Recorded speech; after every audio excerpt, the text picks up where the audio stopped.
Bonjour et bienvenue à tous en ce 26 avril 2020 à l'Église baptiste évangélique Emmanuel. Je prie que la grâce et l'amour de notre Sauveur Jésus vous éclairent et vous consolent dans ces moments difficiles. Sans plus tarder, débutons aujourd'hui notre célébration avec ce chant rassembleur. Alors, assoyons-nous devant nos ordinateurs et chantons tous ensemble. Nous croyons.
Oui, Seigneur, ton nom est tout-puissant et tu prends soin de tes enfants.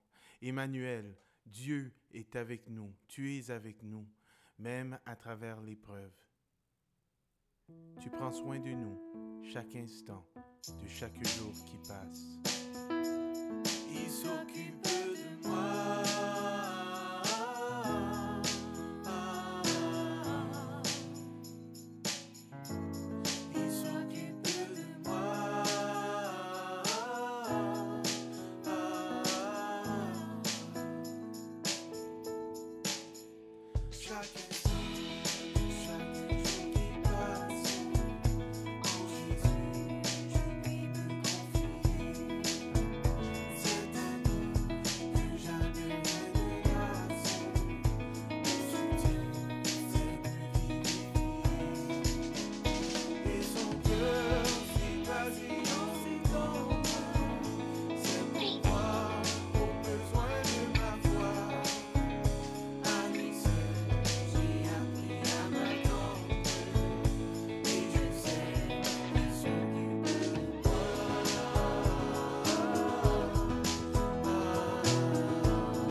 Amen.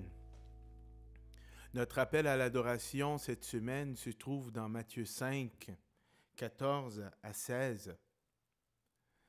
Matthieu 5, 14 à 16. Lisons la parole de Dieu ensemble. Vous êtes la lumière du monde.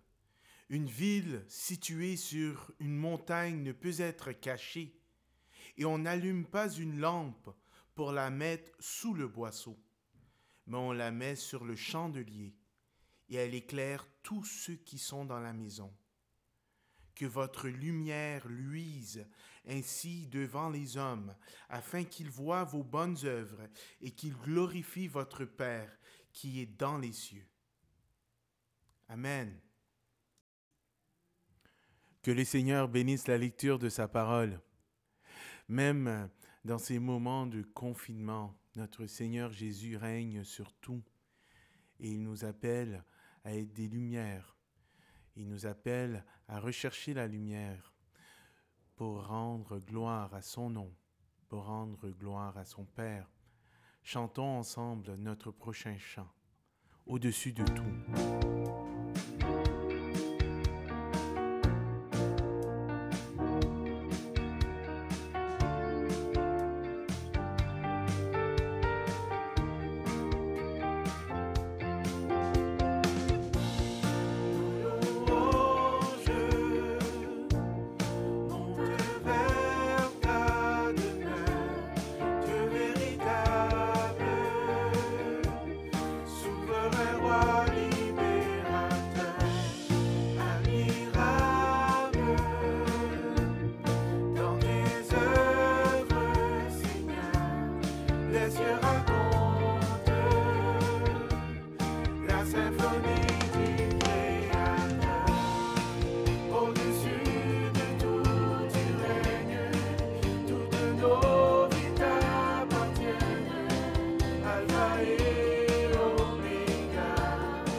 Dieu Tout-Puissant, rends-nous attentifs par ton Saint-Esprit, afin que nous apprenions par la prédication de ta parole à discerner ta volonté et à conformer notre vie aux enseignements de ton Évangile.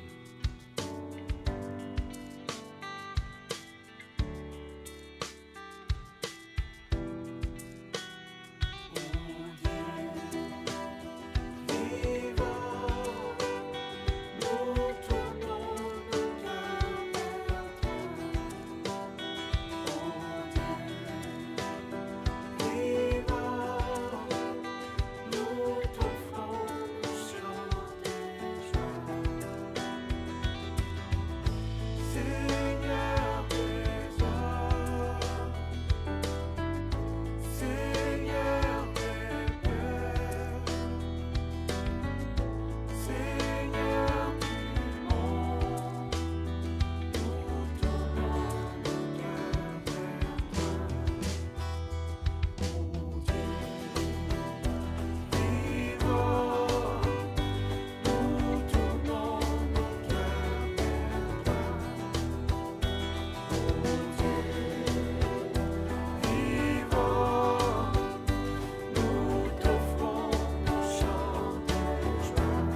l'agitation de notre vie.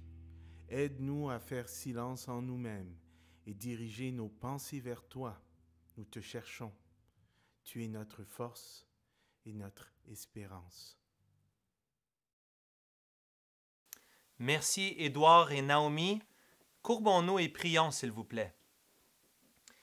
Seigneur Dieu, nous nous approchons de toi ce matin avec confiance, non à cause de nos mérites, mais à cause de toi, Seigneur Jésus.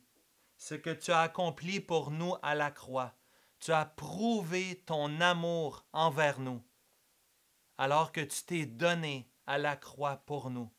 Lorsque nous étions encore des pécheurs, lorsque nous étions sans force, Seigneur, tu es venu nous sauver et nous racheter. Nous te remercions pour ce salut merveilleux que nous avons obtenu en Jésus-Christ. Et nous désirons, Seigneur, que plusieurs se tournent vers toi dans ces moments de pandémie, dans ces moments difficiles. Seigneur, nous prions en particulier que tu donnes de la sagesse à ceux qui sont en autorité. Nous prions pour M. Legault, nous prions pour M. Trudeau, nous prions pour Mme Plante, Père, toutes ces personnes qui sont appelées à nous servir, le maire Jim Bass qui est à Pierrefonds, Père, nous te prions que tu puisses les aider, leur donner ta sagesse, afin qu'ils puissent accomplir ta volonté. Nous prions, Seigneur, pour tous ceux qui travaillent dans la santé, daigne les protéger, daigne les soutenir dans leur cœur, dans leur âme, Seigneur, ceux qui se donnent pour préserver la vie et pour garder le plus de personnes en santé. Oui, Seigneur, nous te demandons d'être avec eux, de les soutenir et de les garder. Père, nous prions pour l'Église aussi, pour ceux qui souffrent présentement, ceux qui sont affligés économiquement, mais aussi ceux qui sont affligés par la maladie et par le deuil. En particulier, Seigneur, nous prions pour ceux qui ont perdu un être cher cette semaine. Nous pensons à Mathieu Desjardins qui a perdu sa grand-mère, à Guylaine Gagnon qui a perdu sa maman. Nous pensons aussi à Anne-Rose qui a perdu des membres de sa famille cette semaine aux États-Unis et ailleurs. Nous te prions, Seigneur, que tu sois avec tous ceux et celles qui souffrent dans l'Église et que tu puisses les soutenir par ton bras puissant. Père, nous te remercions parce que nous nous approchons de toi aujourd'hui avec respect, avec adoration, avec acclamation, parce que tu es sur le trône et tu règnes pour toujours. Bénis ton Église et soutiens-nous aujourd'hui. Nous t'en prions en Jésus-Christ. Amen. Frères et sœurs, avant d'ouvrir dans la parole de Dieu, j'aimerais d'abord vous saluer chaleureusement dans le nom du Seigneur Jésus et vous rappeler quelques informations importantes. Nous sommes bénis par Publication chrétienne qui a facilité la traduction du livre de John Piper, Coronavirus and Christ, Christ et le coronavirus, rendu disponible en français pour nous. On peut l'avoir de façon audio, on peut l'avoir de façon électronique ou en PDF immédiatement et ce gratuitement. Donc, c'est vraiment une bénédiction pour nous de recevoir comme ça, en ces moments, un livre spécifique, approprié aux circonstances. Mais aussi, nous avons commandé une trentaine de copies papier pour ceux qui n'ont pas la facilité de lire un livre de façon électronique ou en audio. Vous aurez l'occasion d'obtenir un livre papier. On a commandé cela et on attend que ça va venir dans les prochaines semaines. Je vous invite aussi de profiter des moments que vous avez dans le confinement. Notre séminaire a rendu disponible des cours sans crédit gratuits en ligne. Si vous voulez prendre des crédits, il y a un léger supplément. Mais Sembec, notre séminaire, offre des cours en ligne. Donc, si vous voulez grandir, profiter de ces moments pour travailler, étudier la parole et cheminer de cette façon-là, vous pouvez aller sur le site de Sembec pour obtenir plus d'informations. Alors, Sembec, notre séminaire ici dans notre famille d'Église. Et finalement, juste vous dire que vous regardez présentement le message sur YouTube, mais dans quelques jours, notre frère Rémi Sedgero va rendre disponible des questions, un résumé du message et des questions d'application. Donc, si vous voulez revenir sur le message dans votre vie personnelle ou en famille, ou peut-être même en cellule de croissance, vous pouvez utiliser ce que Rémi a préparé pour vous dans la section commentaires du YouTube. Si vous regardez dans les messages précédents, c'est déjà disponible et celui de cette semaine devrait être disponible dans 2 ou 3 jours. Je vous invite de tourner, s'il vous plaît, dans Philippiens au chapitre 2 aujourd'hui. J'aimerais terminer le chapitre 2 aujourd'hui qui nous parle d'exhortation, mais aussi d'exemple, de modèle pour nous. Et lorsque j'étais jeune, dans mon adolescence, ceux qui me connaissent, vous savez que je suis un passionné du sport. En particulier, j'aimais beaucoup le hockey et le basket, le ballon panier. J'aimais regarder des athlètes. Il y avait 2 athlètes en particulier que j'aimais imiter. Je voulais faire exactement comme eux. Je voulais sortir la langue. Je voulais faire un clin d'œil comme l'autre. J'aimais tellement le sport et je voulais tout faire pour être comme eux. Et heureusement, dans la parole de Dieu, on a aussi plusieurs exemples, des modèles à suivre, des personnes à imiter. Aujourd'hui, on peut voir des héros de la foi qui ont incarné, qui ont vécu l'Évangile dans leur époque et qui ont été une bénédiction pour l'Église qui est à Philippe. Nous sommes dans notre série dans Philippiens où nous voyons la joie dans le confinement, où nous considérons une fois de plus ce matin l'encouragement de trouver notre joie en Dieu, notre joie en lui, notre paix en lui. Notre Dieu qui est là, qui est souverain dans toutes circonstances. Et Paul, trouvant sa joie en Dieu, exhorte l'Église, encourage l'Église aujourd'hui dans les versets 12 à 16.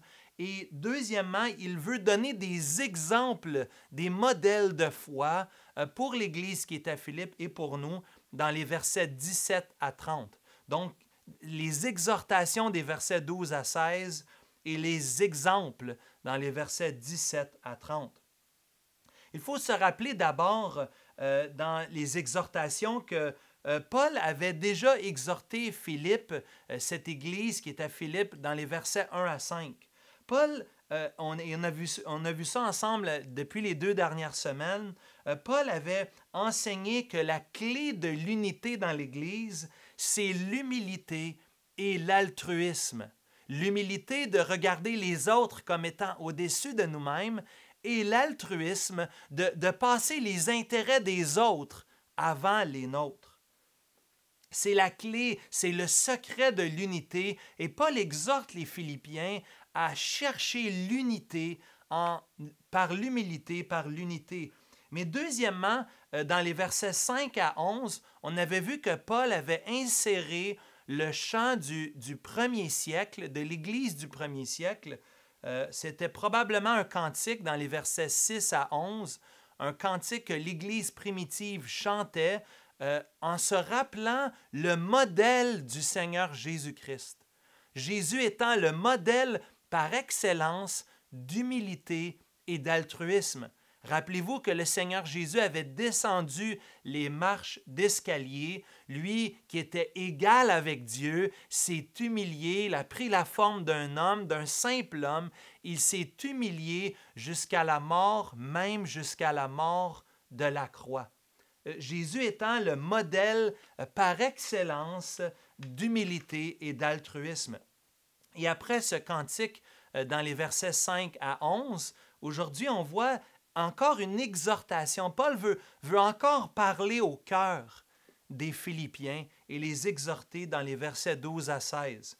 Il dit, et nous allons lire ensemble Philippiens 2, versets 12 à 16, il dit, Paul, « Ainsi, mes bien-aimés, comme vous avez toujours obéi, travaillez à votre salut, avec crainte et tremblement, non seulement en ma présence, mais bien plus encore maintenant que je suis absent. Car c'est Dieu qui produit en vous le vouloir et le faire selon son bon plaisir. Faites toutes choses sans murmure ni hésitation, afin que vous soyez irréprochables et purs, des enfants de Dieu irrépréhensibles au milieu d'une génération perverse et corrompue, parmi laquelle vous brillez comme des flambeaux dans le monde, portant la parole de vie. Paul exhorte les Philippiens dans les versets 12 et 16 et remarquez les deux impératifs, les deux verbes. D'abord, au verset 12, l'idée de travailler à notre salut et deuxièmement, au verset 14, l'idée de faire toutes choses sans murmure ni hésitation. Ici, Paul veut rappeler l'importance de l'obéissance.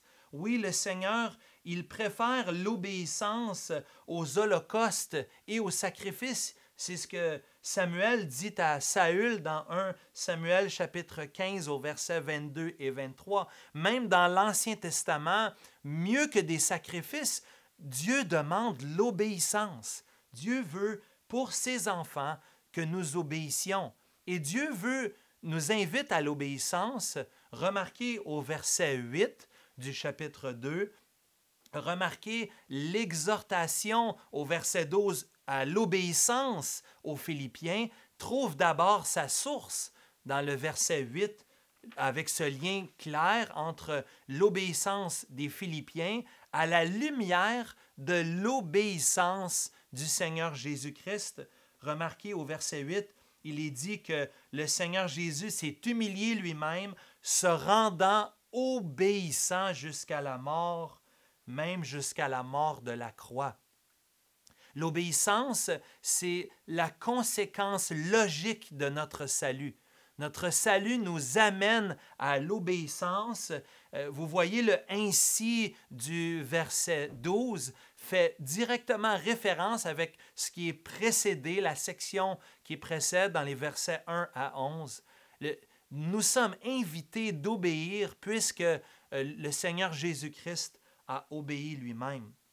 Et c'est intéressant que Paul ici va dire au verset 12, il va présenter dans les versets 12 et 13 les deux côtés de la médaille, la responsabilité du croyant au verset 12 et la responsabilité de Dieu au verset 13. Au verset 12, vous voyez la responsabilité du croyant parce que Paul dit « Travaillez à votre salut avec crainte et tremblement ». Ici, il ne voudrait pas comprendre que Paul est en train de dire que le salut est par les œuvres, qu'il faut gagner notre salut.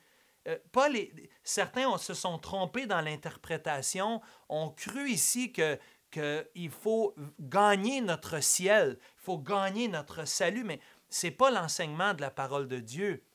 Non, ici, Paul est en train de dire qu'il faut mettre en œuvre notre salut. Il faut accomplir notre salut. Il faut travailler à achever notre salut. On est déjà sauvé, mais on met en œuvre, on vit pleinement, on extériorise par l'obéissance le salut qu'on a déjà obtenu en Jésus-Christ.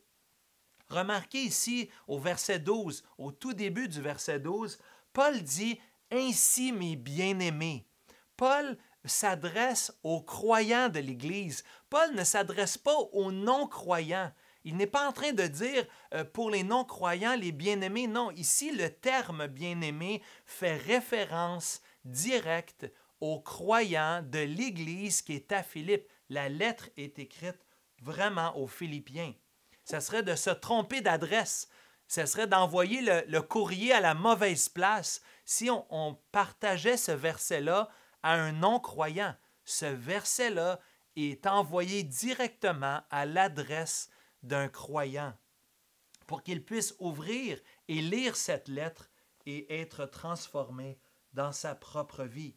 Ici, ça nous rappelle Éphésiens 2, versets 8 et 9. Rappelez-vous ce que Paul avait dit, « Car c'est par la grâce que vous êtes sauvés, par le moyen de la foi.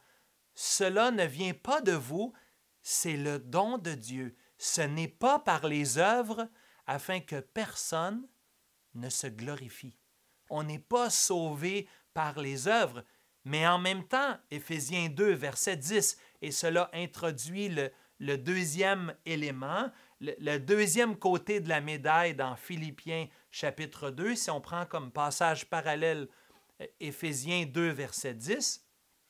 Oui, on est sauvé par grâce, mais au verset 10, il est dit, Éphésiens 2, 10, « Nous sommes son ouvrage, ayant été créés pour de bonnes œuvres, afin que nous les pratiquions. » C'est des œuvres que Dieu a préparées d'avance pour qu'on les pratique. Ici, tu vois les deux côtés. On est sauvé par grâce, mais en même temps, Dieu nous invite, Dieu nous incite, Dieu nous sauve pour qu'on pratique, pour qu'on obéisse. Et c'est un peu la même idée ici dans Philippiens 2 au verset 13. Retournez à Philippiens 2, verset 13. Si au verset 12, Paul va parler de la responsabilité du croyant, au verset 13, Paul va parler de la responsabilité de Dieu. C'est Dieu qui produit en vous le vouloir et le faire, selon son bon plaisir. Dieu étant notre première source de motivation, Dieu étant notre première source d'encouragement et de passion vers l'obéissance. C'est une des évidences d'une nouvelle naissance, d'un croyant, c'est l'obéissance, c'est le désir de suivre les commandements de Dieu et d'obéir. Et c'est normal qu'un jeune croyant, déjà au tout début de sa conversion, qu'on voit dans sa vie, qu'il désire obéir. C'est normal parce que c'est Dieu qui fait ça dans son cœur. C'est Dieu qui produit ça dans son cœur, même à la nouvelle naissance. Au moment même que nous recevons la conversion, que nous recevons le Saint-Esprit, c'est à ce moment même qu'il y a une transformation qui s'opère dans notre cœur et qui nous pousse vers l'obéissance. Paul peut dire au verset 12, « Je suis absent », mais regardez à Dieu au verset 13. Il est votre source de motivation. C'est lui qui produit en vous le vouloir et le faire. C'est Dieu qui fait ça. On ne peut pas s'enorgueillir. Rappelez-vous le contexte des versets 1 à 4, où Paul invite les Philippiens de s'humilier, où Paul dit aux Philippiens que le problème, c'est l'orgueil, l'égocentrisme. Ici, Paul nous donne la raison. Paul nous aide. On ne peut pas s'enorgueillir parce que même le bien que je fais, l'obéissance que je fais, que j'offre à Dieu, c'est pas moi, c'est Dieu qui le fait au travers moi. C'est Dieu qui m'a donné le vouloir et le faire. Toute la gloire, tout l'honneur revient au Seigneur Jésus.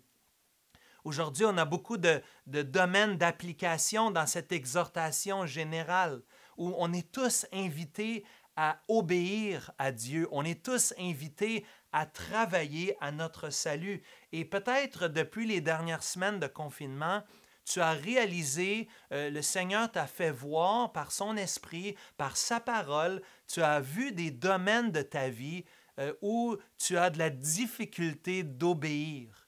Peut-être que tu as vu que tu as dû confesser même des péchés dans ta vie et que le Seigneur est en train de mettre en lumière des endroits de désobéissance dans ta vie.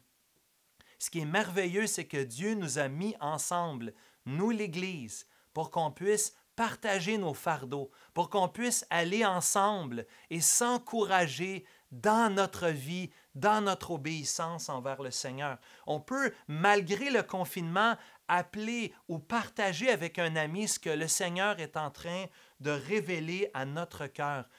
Soyons encouragés, nous sommes ensemble, nous sommes unis et nous voulons, malgré le confinement, nous encourager à marcher dans l'obéissance. Peut-être si tu considères ta vie passée, si tu considères même le début de ta conversion, peut-être que tu vois que tu t'es refroidi. Peut-être que tu vois que tu t'es éloigné, que tu as perdu ta ferveur. C'est l'occasion dans le confinement pour revenir au Seigneur. Rappelez-vous ce qu'on a entendu, peut-être que vous avez vu la classe d'école du dimanche de mon père, Danny Côte-Noire, a enseigné dans Apocalypse chapitre 2, dans cette exhortation à l'Église qui est à Thyatire. Et Jean plutôt peut dire à l'Église qui est à Thyatire, au nom du Seigneur, l'apôtre Jean peut dire, retournez, pratiquez vos premières œuvres, revenez au Seigneur. Pourquoi ne pas profiter des moments qui sont devant nous pour mettre en œuvre par obéissance notre salut? Oui, nous sommes confinés, mais plus que jamais, nous pouvons prier. Je pense à notre vie de prière. Plusieurs m'ont témoigné qu'ils prient avec ferveur, que le confinement a permis à ce qu'ils passent plus de temps en famille ou individuellement à prier. C'est l'occasion pour nous de se joindre dans un groupe de croissance le mercredi, le jeudi, le vendredi, le samedi, de se joindre dans un groupe pour prier et chercher la face de Dieu. Samedi prochain, nous avons une journée de jeûne et de prière toute la journée, le 2 mai prochain. Je vous invite de vous joindre avec nous à l'Église Emmanuel de façon virtuelle. On va se connecter pour prier ensemble avec d'autres églises de notre association d'églises, avec les églises de l'Ouest le matin, et dans l'après-midi, on va se joindre avec les églises de Montréal et même en fin d'après-midi avec les églises de toute la province du Québec. Nous voulons profiter de cette occasion pour prier et chercher la face de Dieu. Pratique tes premières œuvres. Profite de l'occasion d'obéir et de chercher à marcher avec le Seigneur dans ces moments de confinement. C'est intéressant, j'ai fait exprès pour sauter le début du verset 12. Paul peut dire aux Philippiens un beau compliment. Pour vous qui êtes les enfants, vous êtes des jeunes à la maison, des adolescents, le plus beau compliment que vos parents pourraient vous faire, la plus belle chose que je peux dire à mon fils, à mes fils ou à ma fille, à nos enfants, je peux leur dire, vous avez obéi, vous avez été obéissants. De leur dire avec tendresse, je suis content que tu as obéi, que tu as fait ce qu'on t'a demandé, tu as fait ce que le Seigneur t'a demandé dans sa parole. C'est le plus beau compliment et c'est un compliment ici paternel, c'est un compliment encourageant que Paul veut faire aux Philippiens en leur disant, oui, vous avez été obéis puisque vous avez toujours obéi au verset 12.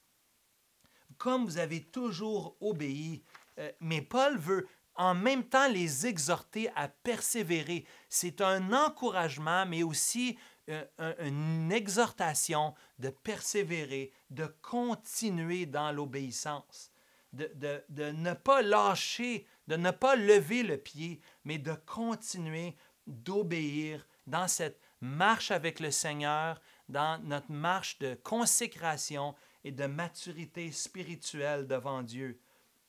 L'obéissance dans la vie du croyant, ce n'est pas quelque chose qu'on peut dire qu'on est arrivé.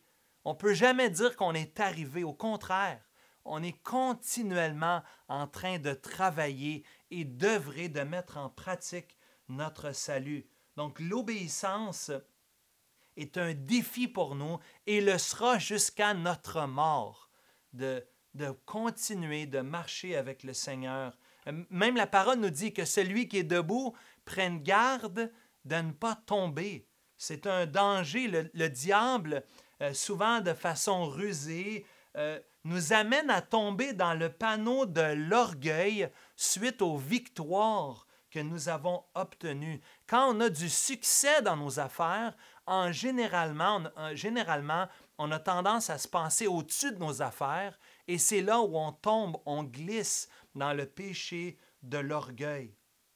Donc, dans les versets 1 à 4, c'est un peu comme si Paul disait, si ça va bien, restez humble. Si ça va bien, restez humble, hein? Que l'humilité, que l'altruisme nous fasse regarder les autres comme étant au-dessus de nous-mêmes. Mais ici, regardons la deuxième exhortation au verset 14. Paul peut dire deuxièmement, si au verset 1 à 4, il faut rester humble même quand ça va bien. Ici, à partir du verset 14, Paul dit, quand ça va mal, il ne faut pas tomber dans le chiolage, comme on dirait en bon québécois, dans les murmures et les hésitations. Ici, Paul veut directement adresser un autre problème d'attitude qui mine l'Église, qui est un cancer pour l'Église, qui détruit l'unité dans l'Église, c'est les murmures et les hésitations. Lorsque Pasteur François Picard est venu à notre Église au tout début, c'est un des éléments qu'il avait adressé dans toute l'Assemblée. Il avait fait de grands efforts et nous avait aidés en tant qu'Église à adresser le problème de la fameuse triangulation. Plutôt que de parler à la bonne personne, souvent on passait par une autre personne. On passait par un intermédiaire. On faisait de la triangulation. Au lieu d'aller voir directement la personne qui nous avait offensé ou qui avait péché, on allait voir d'autres et on parlait, on murmurait. Le Seigneur ici, un peu comme Paul peut dire aux Philippiens, doit nous rappeler à l'ordre, chacun d'entre nous. Il est tellement facile de tomber dans le panneau de nous critiquer les uns les autres, d'avoir des paroles qui dénotent une insatisfaction, des paroles qui vont détruire plutôt que construire.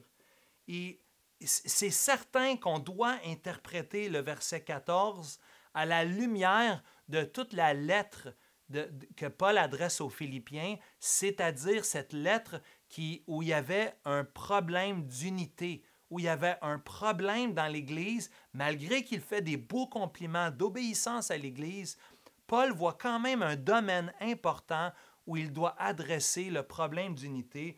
Et je crois qu'on peut interpréter le problème ici des murmures, des hésitations, des murmures, c'est-à-dire cette attitude où on grince des dents, où on critique les autres, où plutôt que de servir et de travailler avec joie, on sert, on fait des choses, mais avec une mauvaise attitude. Et c'est une des façons les plus évidentes de voir l'orgueil dans la vie d'une personne, de voir l'égoïsme dans la vie d'une personne, c'est juste d'écouter ses paroles. Comment la personne va parler des autres? Comment la personne va parler lorsqu'elle est en privé? Qu'est-ce qui sort de ta bouche? La bouche, nous dit, les proverbes nous parlent de l'abondance du cœur.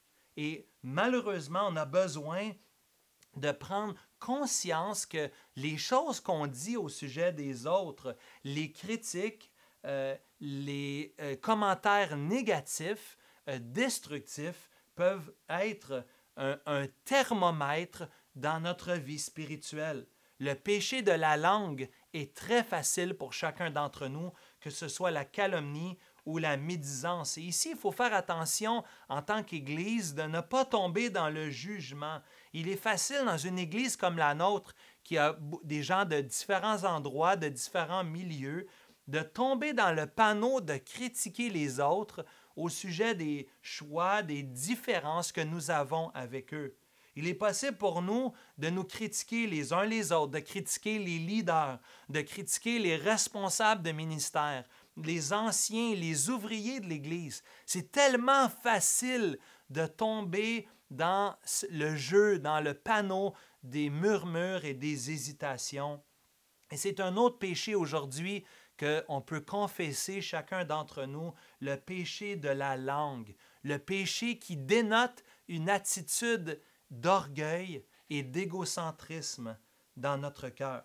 Et donc, si nous avons vu, premièrement, l'exhortation de s'humilier, l'exhortation de faire attention de ne pas pécher avec notre langue, de ne pas murmurer ou de ne pas critiquer. Ici, on voit dans les versets 17 à 30 trois exemples, trois modèles qui sont pour nous des exemples à imiter. D'abord, Paul va se donner lui-même en exemple. Vous allez voir qu'il ne se donne pas en exemple pour s'élever, mais au contraire pour montrer la faiblesse et sa persécution, le fait qu'il doit se sacrifier lui-même. Il est un modèle qui se sacrifie joyeusement, mais humblement. Deuxièmement, nous allons voir dans les exemples, les modèles, nous allons voir le modèle de Timothée dans les versets 19 à 24. Et finalement, nous allons voir, troisièmement, l'exemple d'Épaphrodite dans les versets 25 à 30. Donc, lisons au verset 16, Paul dit « Je pourrais me glorifier au jour de Christ », Philippiens 2, verset 16, « Je pourrais me glorifier au jour de Christ de ne pas avoir couru ou travaillé en vain, et même si je sers de libation pour le sacrifice et pour le service de votre foi, je m'en réjouis et je me réjouis avec vous tous. Vous aussi, réjouissez-vous de même et réjouissez-vous avec moi. » Paul ici veut encore une fois marteler la joie dans le confinement. Rappelez-vous, Paul est au fond de sa cellule en prison. Il est lié avec un gardien romain. Il est peut-être dans une maison, mais il est quand même pris dans une cellule, si vous voulez, dans une cellule d'une maisonnée. Il n'a pas la liberté d'agir comme il le veut, la pleine liberté.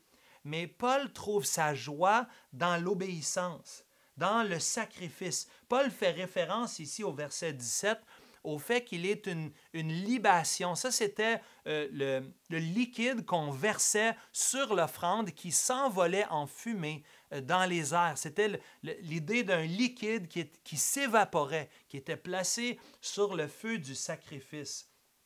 Ici, Paul se voit comme une offrande.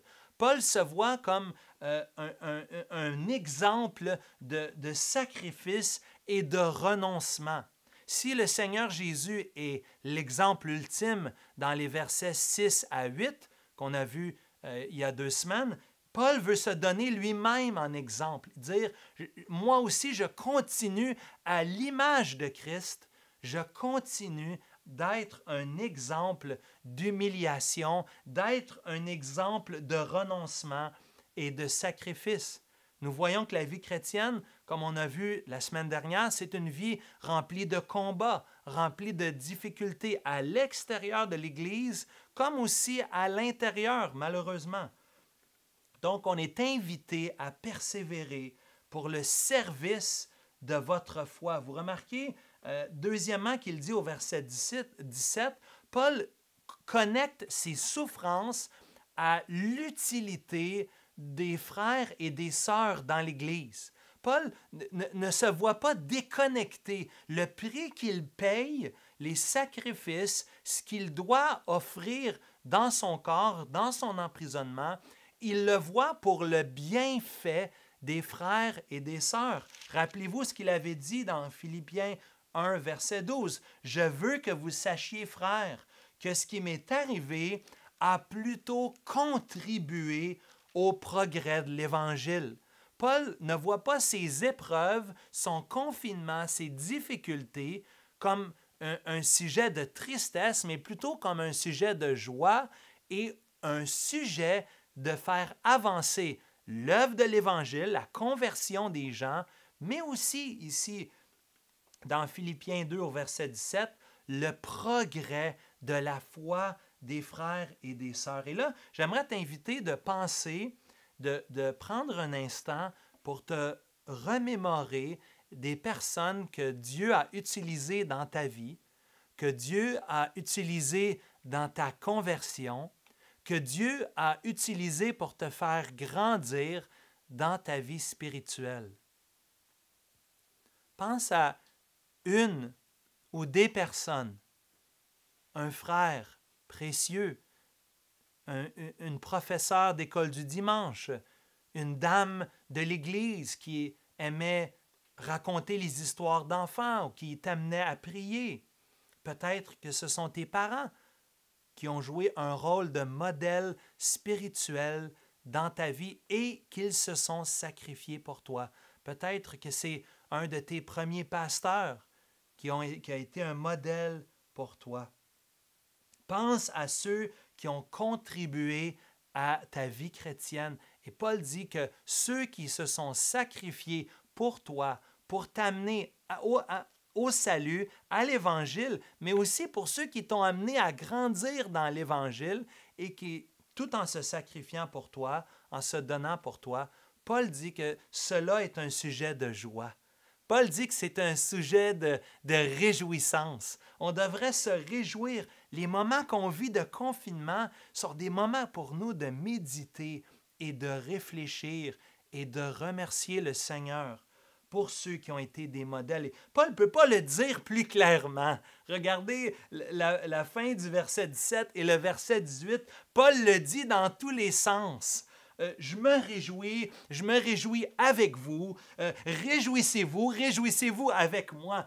C'est tellement clair encore, c'est d'une beauté littéraire et emphatique. Paul met de l'emphase ici. On doit se réjouir dans le Seigneur, mais en pensant à nos modèles, à ceux qui ont payé le prix. Il ne faut pas penser et être triste, au contraire. Les hommes clés, des femmes clés dans notre Église sont des sujets de joie et de bénédiction pour nous. Et on devrait se réjouir devant Dieu et dire merci Seigneur pour ces pasteurs, pour ces femmes de Dieu, ces professeurs d'école du dimanche, mes parents. Peut-être c'est un ami à qui tu penses maintenant qui t'a aidé et qui a contribué à te faire grandir dans ta foi.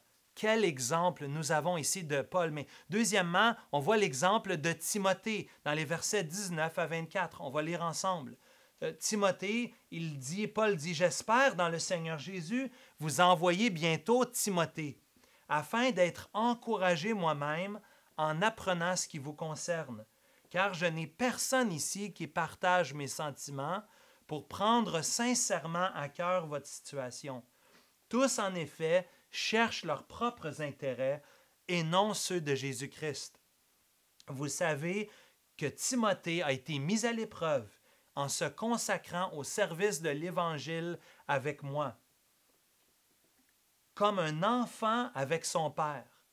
J'espère donc vous l'envoyer dès que j'apercevrai l'issue de l'état où je suis. Et j'ai cette confiance dans le Seigneur que j'irai moi-même vers vous. J'irai bientôt. Paul veut d'abord parler de Timothée, comment Timothée est un encouragement pour lui.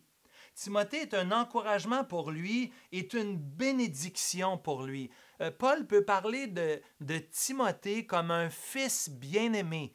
Il le voit comme son fils légitime. On voit ça dans 2 Timothée. On voit des termes affectueux de tendresse. Probablement que Paul aurait conduit Timothée à l'Évangile. Il est son père spirituel, mais non seulement celui qui l'a conduit à l'Évangile, mais celui qui a fait de lui un disciple et qui l'a amené, qui l'a incorporé dans le ministère. Paul voit Timothée comme son bras droit numéro 1. C'est la personne de confiance, l'homme de confiance pour l'apôtre Paul. Et Paul le voit tellement comme une bénédiction qu'il se sent dans l'obligation de l'envoyer. Vous voyez encore des traces de l'Évangile. Il y a plus de bonheur de donner que de recevoir. Paul est dans le besoin. Paul est dans son confinement. Pourtant, Paul veut envoyer Timothée. Paul dit, il sera bénéfique pour l'Église que j'envoie Timothée, qu'il puisse être un encouragement, une bénédiction pour vous aussi. Il veut, Paul, entendre parler de l'Église. Paul aime les églises et il nous est dit qu'il se fait un souci pour les églises. Paul pensait aux églises, pensait aux frères et aux sœurs et au progrès de l'Évangile, et malgré la distance, il les portait dans son cœur. Et Paul peut dire ici, Timothée va aller vous voir et va me donner des nouvelles. Je veux entendre des nouvelles de vous. Il n'avait pas les moyens technologiques que nous avons de téléphone, de FaceTime, de Zoom ou de peu importe le moyen que vous utilisez pour communiquer les uns avec les autres. Paul devait envoyer Timothée pour qu'il puisse se rendre. Et Timothée est vraiment un modèle ici. Regardez ce que Paul dit. Paul va dire qu'il est celui qui cherche l'intérêt des autres. Personne, il fait un contraste, personne ici, tous cherchent leur propre intérêt. Personne n'est comme Timothée qui est altruiste, qui dans son humilité cherche le bien-être de l'avancement de l'Évangile et le soutien de l'apôtre Paul. Et ce n'est pas évident d'être le deuxième violon. Ce n'est pas évident d'être le deuxième dans une famille. Ce n'est pas toujours évident d'être le deuxième en autorité ou en responsabilité. C'est un grand défi et Paul est élogieux envers Timothée. Imaginez si Paul se déplaçait de ville en ville, allait à Lystre ou à Icône ou à Derbe. Est-ce que vous pensez que les gens voulaient entendre prêcher Timothée ou si les gens voulaient entendre prêcher l'apôtre Paul? Timothée démontre sa fidélité. Timothée démontre au verset 22 qu'il a été mis à l'épreuve. Il a supporté, il a appuyé, il a encouragé, il a accompli le ministère que Dieu lui avait confié de soutenir l'apôtre Paul. Et on voit ici Paul qui voit Timothée qui se soucie de lui, il partage les mêmes sentiments, il a la même pensée, la même âme, il est d'un seul cœur avec Paul et il veut travailler avec Paul pour l'avancement de l'Évangile. Et Paul a pris Timothée, il l'a déplacé d'une ville à une autre dans le but de le voir œuvrer puissamment. Et Timothée est un exemple d'altruisme. Je ne sais pas si vous savez, mais Paul est en prison à Rome. Il envoie Timothée à Philippe, c'est 1300 kilomètres de distance l'un envers l'autre. Et Paul, un peu comme un yo-yo, comme un courrier, envoie Timothée pour aller voir l'église de Philippe, pour prendre des nouvelles, pour encourager les frères, mais demande à Timothée de revenir auprès de lui. Est-ce que les leaders de notre église pourraient dire la même chose de vous? Est-ce que vous êtes investis dans l'Église, d'un même cœur, d'une même âme, d'un même sentiment? Est-ce que les anciens de l'Église pourraient voir le ministère que vous accomplissez et dire, on est d'un même cœur, on travaille ensemble d'une même âme? Que vous cherchez pas votre propre intérêt, mais que vous cherchez l'intérêt des autres. Et cette semaine, j'ai été vraiment encouragé lorsqu'on a eu la rencontre du conseil jeudi soir dernier et qu'on avait avec nous les leaders de jeunesse qui sont venus en deuxième partie de la rencontre. On a pu entendre les leaders jeunesse nous partager les objectifs qu'ils ont pour la jeunesse, le désir qu'ils ont de voir les jeunes de notre Église connaître le salut en Jésus-Christ et marcher pour eux. Et c'était vraiment bénissant qu'on puisse prier tous ensemble. On était une vingtaine de personnes qu'on a pu prier et demander à Dieu d'agir et de sauver, de transformer la jeunesse de notre Église. Vraiment, c'est un exemple d'être ensemble d'un même cœur, d'un même sentiment. Et Paul va parler de Timothée comme étant un exemple de soumission. Il va même faire référence à un aspect encore paternel. Il dit comme un enfant à son père. Je m'adresse à vous, les parents. Nous avons la responsabilité d'instruire nos enfants dans l'Évangile et les amener à être altruistes, leur communiquer non seulement le salut qui vient de l'Évangile, mais l'obéissance qui vient avec l'Évangile, de vivre dans l'humilité et de vivre au travers l'altruisme. Et on voit ici que Paul peut dire à Timothée, il l'encourage de suivre les conseils. Il nous encourage plutôt de voir Timothée comme celui qui a suivi les conseils, un peu comme un fils apprend de son père son métier ou dans la vie. Tu ne peux pas être un leader si tu n'as pas d'abord appris à être un serviteur. Tu ne peux pas apprendre à être un adulte si tu n'as pas d'abord été un enfant. Il faut passer par la vie d'enfance, la soumission, avant d'être nous-mêmes amenés vers l'autonomie. Et finalement, Paul donne un troisième exemple. Rapidement, il donne l'exemple de Épaphrodite dans les versets 25 à 30. Paul peut dire « J'ai estimé nécessaire de vous envoyer mon frère Épaphrodite, mon compagnon d'œuvre et de combat, par qui vous m'avez fait parvenir de quoi pourvoir à mes besoins, car Épaphrodite désirait vous voir tous. Il était fort en peine de ce que vous aviez appris sa maladie. » Oui, il a été malade, en effet, et tout près de la mort, mais Dieu a eu pitié de lui, non seulement de lui, mais aussi de moi, afin que je n'eusse pas tristesse sur tristesse.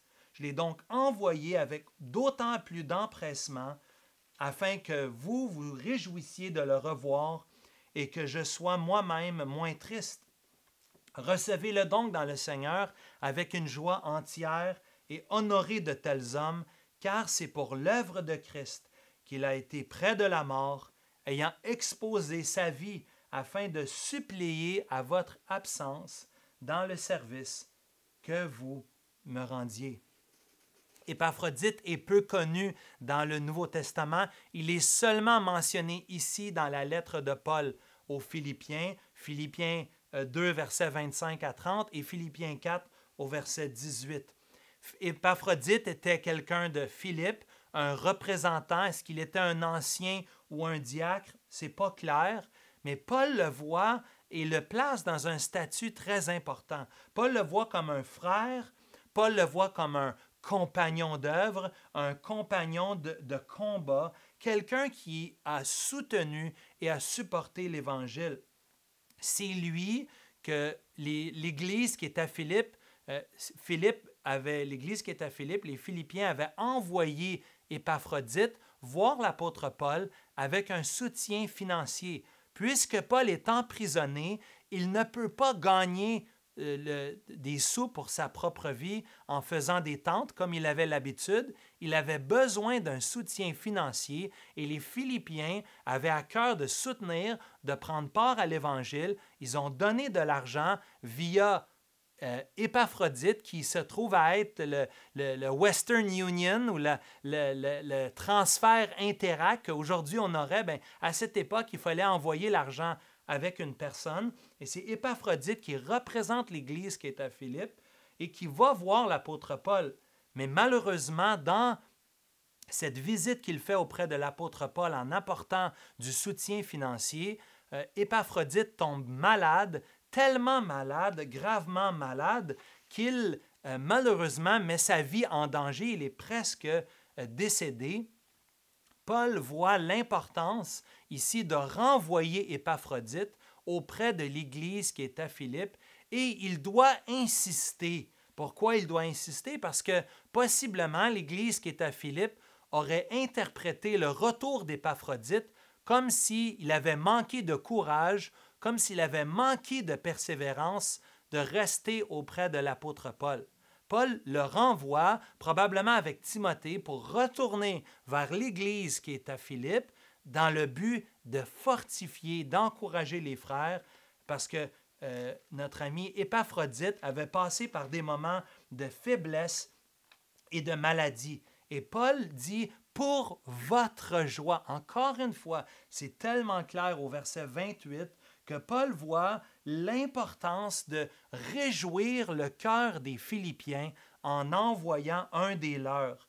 Et malgré que notre ami Épaphrodite avait pris des risques au niveau de sa santé, qu'il avait pris un risque d'apporter, de soutenir l'apôtre Paul, Paul le recommande fortement. Paul veut encourager les Philippiens de trouver la joie de savoir que malgré qu'il il avait pris des risques, cela avait été bénéfique pour l'Évangile et Paul le renvoie auprès des Philippiens. C'est intéressant que Épaphrodite prend un risque ici et je pense qu'il y a un élément de réflexion pour chacun d'entre nous, surtout dans le contexte de la pandémie. Je ne suis pas en train de dire qu'il faut prendre des risques inutiles. Ne me prenez pas ne me prenez pas mal ici, mais je pense que la vie chrétienne, la foi nous amène à payer un prix et à prendre certains risques calculés. Et dans les prochaines semaines, dans les prochains mois, avec le déconfinement, le Seigneur va nous appeler, chacun d'entre nous, d'être ses outils, d'être ses mains, d'être ses pieds sur le terrain pour pouvoir aider des gens. Ne soyons pas sans crainte. Soyons sans crainte. N'ayons pas crainte ou peur de façon inutile. Croyant que le Seigneur est au contrôle, prenons les moyens nécessaires pour aider des gens dans notre communauté, dans notre société, afin qu'ils puissent entendre la bonne nouvelle de l'Évangile et afin qu'ils soient soutenus dans ces moments difficiles que nous vivons, dans le confinement. Et c'est un peu cette idée qu'il dit un peu plus tôt dans la première partie des versets 12 à 16. Paul invite les Philippiens à briller comme un flambeau dans le monde. Ici, Épaphrodite était un de ces flambeaux qui brillait dans une génération perverse et corrompue, qui a vécu l'Évangile et qui a même pris des risques pour le progrès et pour le soutien de l'Évangile. En conclusion, ce matin, nous avons vu 3 exemples de renoncement, 3 exemples d'obéissance, 3 exemples d'humilité, 3 exemples d'altruisme de ceux qui se sont sacrifiés pour le progrès de l'Évangile et pour l'unité de l'Église. Paul se sacrifie pour les Philippiens. Timothée est altruiste dans son attitude auprès de Paul et envers les Philippiens. Et Épaphrodite, malgré les risques, malgré sa santé, démontre son dévouement envers le Seigneur en risquant sa propre vie pour prendre part à l'Évangile au nom des Philippiens. Mon frère, ma sœur, qui sont les modèles de ta vie? Tantôt, j'ai parlé des modèles au passé, mais j'aimerais de façon pratique te laisser avec ces 3 choses. Qui sont les modèles dans ta vie aujourd'hui? Qui sont des personnes d'influence que tu vois dans ta vie qui t'aident à marcher avec le Seigneur à toutes les fois que tu parles avec eux, à toutes les fois que tu pries avec eux? Ce sont des personnes qui te tirent vers le haut, qui t'amènent plus près de Dieu et qui t'encouragent par la parole ou dans la prière. Qui sont ces personnes qui se sacrifient autour de toi, qui paient le prix, qui persévèrent pour ton bien? Identifie-les aujourd'hui. Remercie Dieu. Réjouis-toi pour eux en Dieu, mais aussi prends l'occasion aujourd'hui de démontrer ton appréciation envers ceux et celles qui ont contribué au progrès de la foi dans ta vie. Deuxièmement, premièrement, qui sont tes modèles, mais deuxièmement, tu es un modèle pour qui? Qui te regarde autour de toi? Vendredi soir, on a parlé à la cellule des enfants qui regardent les parents. On est confinés, on vit ensemble. Nos enfants nous regardent plus que jamais. Ils nous voient plus que jamais. Ils sont toujours avec nous. Donc, comme parents, comment êtes-vous un modèle? Est-ce que vous êtes de ceux qui disent « Faites ce que je dis et non ce que je fais » ? Le modèle dans la parole, le modèle de Paul, de Timothée, d'Épaphrodite, c'était un modèle d'obéissance. Faites ce que je fais, faites ce que je dis. Et les deux vont ensemble. Nous avons l'occasion aujourd'hui d'être un modèle pour quelqu'un. Nous sommes tous un modèle. Même dans le confinement, nous pouvons être un modèle pour quelqu'un d'autre. Et que ça aille bien ou que ça soit mal, que ça aille mal, restons humbles, ne critiquons pas, ne tombons pas dans les murmures, mais on veut vivre ce que nous croyons, étant prêts à nous sacrifier comme Paul, Timothée et Épaphrodite. Et finalement, la dernière exhortation, briller. Briller. Briller comme des flambeaux dans le monde, plus que jamais. Plus que jamais, c'est l'occasion pour nous de présenter cette espérance. Et c'est ce que j'ai aimé d'une jeune fille qui était dans la cellule vendredi soir. Elle a dit, « Nous avons une espérance. » Et nous vivons dans un monde sans espérance. Brillons la lumière du Seigneur Jésus dans ce monde. Courbons-nous, s'il vous plaît, et prions. Oui, Seigneur, nous prions que ce monde voit combien tu t'es humilié, combien tu t'es donné, tu as descendu les marches par obéissance et combien tu as été exalté, Seigneur, avec crainte et tremblement, avec ce haut respect qui t'est dû, Seigneur. Nous prions que ce monde puisse se tourner vers toi et te connaître, toi, le seul vrai Dieu, toi, le Fils unique dans le monde, toi qui es venu vivre et mourir pour nous. Oui, Seigneur, nous prions que tu puisses ouvrir les yeux des Québécois et des Québécoises afin qu'ils te connaissent. Seigneur, merci pour ceux qui ont été des modèles dans notre vie spirituelle, pour notre perfectionnement, pour notre croissance spirituelle. Permets que nous soyons des modèles dans ce monde, à l'image du Seigneur Jésus-Christ, notre modèle par excellence. Nous t'aimons et nous te célébrons aujourd'hui. Au nom de Jésus. Amen.